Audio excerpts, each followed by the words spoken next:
El siguiente tema es el de ondas y sus características.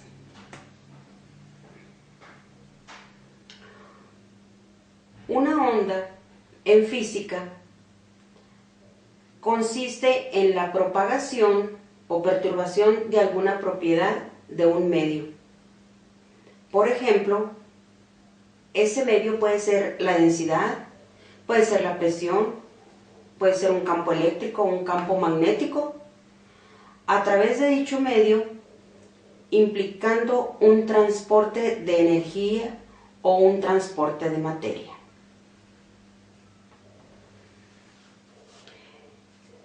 La magnitud física, cuya perturbación se propaga en el medio, se expresa como una función tanto de la posición como del tiempo.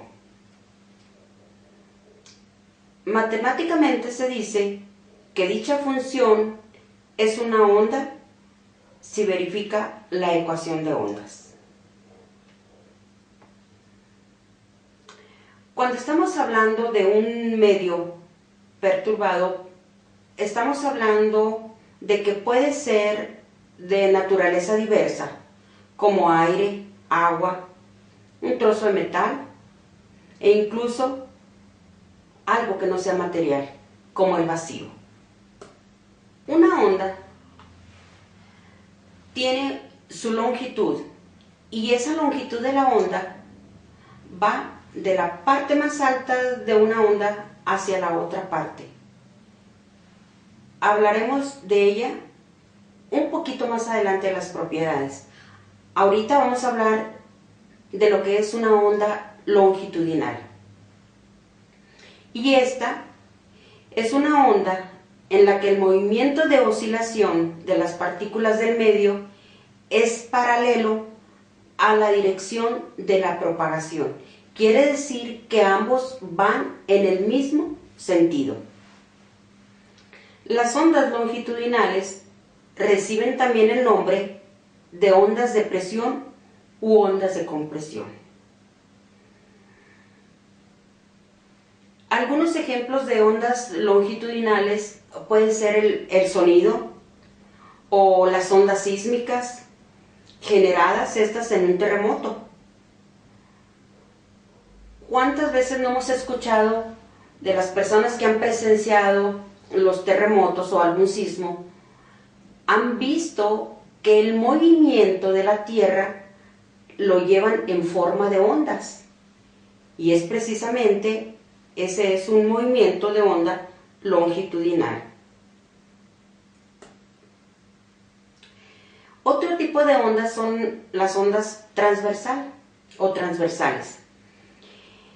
Y es una onda en la que el movimiento de oscilación de las partículas del medio es paralelo a la dirección de propagación de la onda. En estas ondas reciben también el nombre de ondas de presión u ondas de compresión. Ejemplos de este tipo de ondas son el sonido y las ondas sísmicas también, de tipo P, que son generadas estas por un terremoto. Las ondas tienen dos componentes importantes, que son las crestas y valles. La cresta es la parte más alta de la onda, que sería esto. El valle es la parte baja de la onda. Aquí lo estamos viendo. Se le conoce como valle o vientre. Y la línea que marca lo que es la mitad de la onda, aquí, se le conoce como nodo o punto de equilibrio. Entonces, la onda tiene dos componentes, que son las crestas, que es la parte alta, y el valle, que es la parte baja.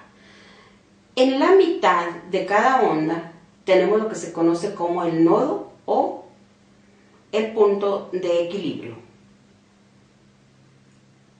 Aquí en esta gráfica se muestra lo que es la amplitud en el eje de las Y y la frecuencia en el eje de las X.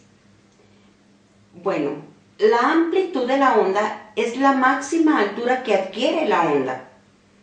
Es decir, de aquí a aquí, esa es la amplitud de la onda.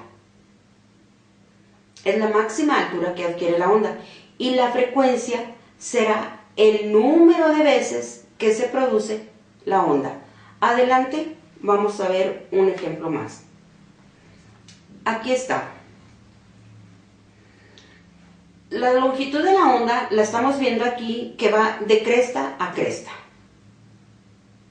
Es la distancia que existe entre ellos. O también puede ser la distancia que existe de valle a valle. Aquí. O de aquí a aquí. También esa es la longitud de la onda. Bueno, aquí nosotros dentro de este tipo de ondas tenemos las ondas de agua en el océano, las ondas de aire, las ondas de radiación electromagnética. Ellas tienen, este tipo de ondas de radiación electromagnética tienen unas longitudes de onda muy grandes, pero tienen una frecuencia mucho mayor. La frecuencia de la onda, que también es otra propiedad de la misma, nos indica el número de veces que la onda se repite. A mayor número de ondas que se repita, será una mayor frecuencia. Y lo vemos en el ejemplo de aquí. En la primera parte, en la parte superior, tenemos unas ondas que están un poco abiertas. Su longitud de onda aquí es grande y la longitud de onda en esta, de la parte inferior, su longitud de onda es pequeña. Ahora, la frecuencia en la primera, en esta, la frecuencia es menor. Es decir, yo puedo ver aquí, digamos, 5 ondas, 1, 2, 3, 4, 5, etc. Y sin embargo acá tenemos 1, 2, 3, 4, 5, 6, 7, etc. Quiere decir que las ondas se repiten mayor número de veces aquí en la parte inferior, por lo tanto su frecuencia es mayor. ¿Por qué es mayor? Porque dijimos que la frecuencia nos está indicando el número de veces que la onda se repite. La unidad de frecuencia en las ondas es el hertz y equivale al número de oscilaciones por segundo. Es decir, si un objeto que nosotros tenemos completa un determinado número de vueltas, es decir, 230, va a tener 230 oscilaciones por segundo, o bien podemos decir que son 230 hertz. Si cumple con 100 oscilaciones por segundo, podemos decir que eso también es equivalente a 100 hertz. El periodo y la frecuencia son dos características fundamentales de una oscilación. La frecuencia es el número de veces que se repite la onda y el periodo es el tiempo que dura en tardar la onda por el mismo punto. Pasemos a la siguiente.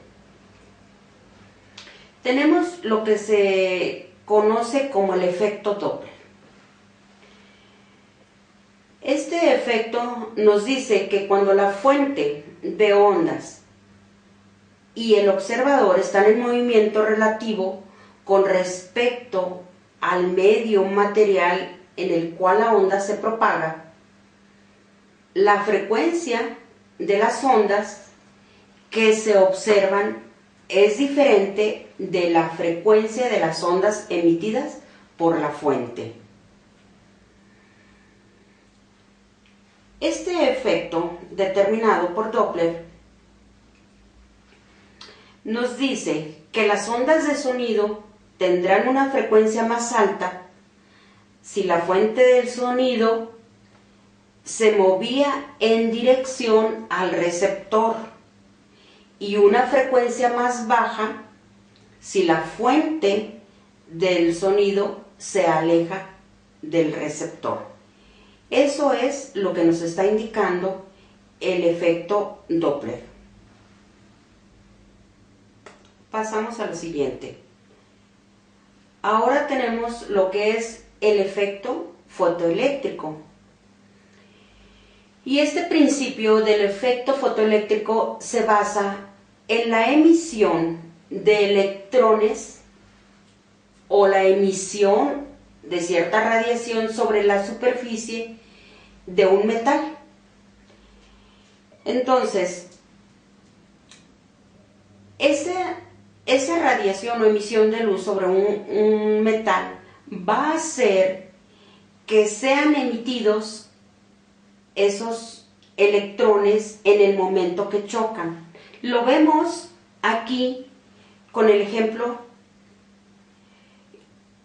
que vamos a explicar. En esta línea y esta, vemos que estos esferitas son los átomos que forman el metal, como dijimos. Todo este tipo de ondas que vienen con línea roja es la radiación que va a llegar a incidir en la superficie del metal. En el momento que esa radiación incida en la superficie del metal, la cantidad de energía que llega aquí es tan fuerte que hace que sean liberados estas partículas. Entonces, para que el efecto fotoeléctrico se presente, la cantidad de energía que llega aquí debe ser mayor que la cantidad de energía que tiene el metal. ¿Para qué? Para que sus partículas sean liberadas. Eso es en lo que consiste el efecto fotoeléctrico. Tenemos también lo que son las ondas luminosas, o bien conocidas como ondas de luz. Estas ondas luminosas están comprendidas en lo que conocemos como el espectro electromagnético. Dentro de lo que es el espectro electromagnético se encuentran diferentes tipos de ondas o de radiaciones de energía, como son las de luz, rayos X, rayos gamma, de microondas, ondas de radio, de televisión, etc. Estas ondas, como dijimos, pertenecen a esa región del espectro electromagnético. Y vamos a ver adelante, antes de pasar a lo que es la reflexión, cada onda luminosa, como dijimos, las ondas de radio, de televisión, infrarrojo, rayos X, etc., cada uno de ellos son diferentes. ¿Por qué son diferentes? Porque tienen una frecuencia, una longitud de onda y una energía diferente. Dependiendo de su energía es como se ubican en esa región del espacio conocido como espectro electromagnético. Dentro de las propiedades de lo que son las ondas luminosas tenemos lo que es la reflexión de la luz, que es el retorno angular de una onda luminosa cuando llega a chocar contra una superficie lisa. ¿Cuántas veces no decimos nosotros, ay, me da el reflejo de la luz? Bueno, eso es precisamente lo que está ocurriendo. Ahí es una reflexión. En física es una reflexión y nosotros utilizamos esos términos, tal vez sin conocerlos o tal vez conociéndolos, pero eso es, llega a incidir la luz sobre la superficie lisa y esta se regresa con el mismo ángulo. En ese momento estamos diciendo que ocurre una reflexión, contrario a la otra propiedad que es la refracción. Y la refracción es el cambio de dirección que experimenta una onda al pasar de un medio material a otro.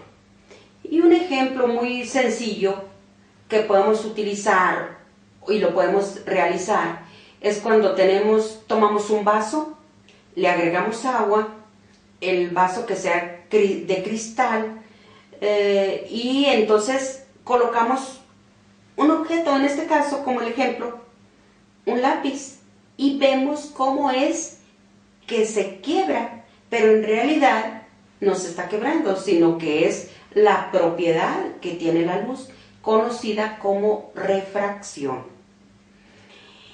Y eso se origina por el cambio de velocidad de la propagación de la onda.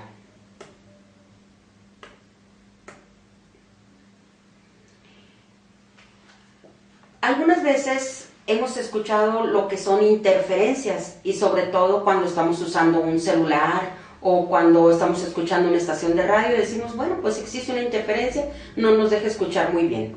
Bueno, esa interferencia es otra propiedad de las ondas, y la interferencia en las telecomunicaciones y en áreas afines, esta interferencia es cualquier proceso que altera, modifica o bien destruye una señal durante su trayecto en el canal existente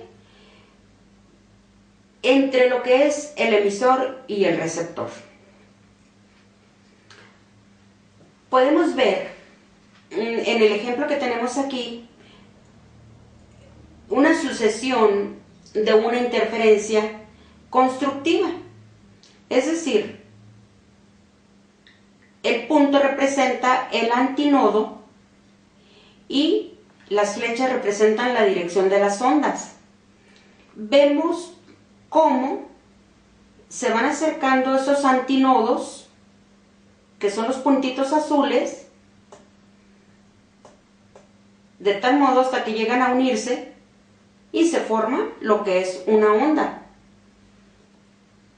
Igual sucede en la parte de abajo, pero ahora viene, en vez de que sea la cresta que se está formando, estamos viendo que se está formando un valle. Eso es lo que conocemos como interferencia.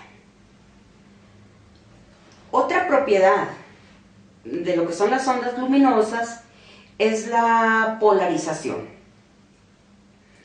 Y este es el proceso por el cual en un conjunto originariamente indiferenciado se establecen características o rasgos que son distintos, que determinan la aparición en él de dos o más zonas mutuamente excluyentes llamadas polos. Estamos viendo aquí en la imagen el ejemplo de lo que es la polarización.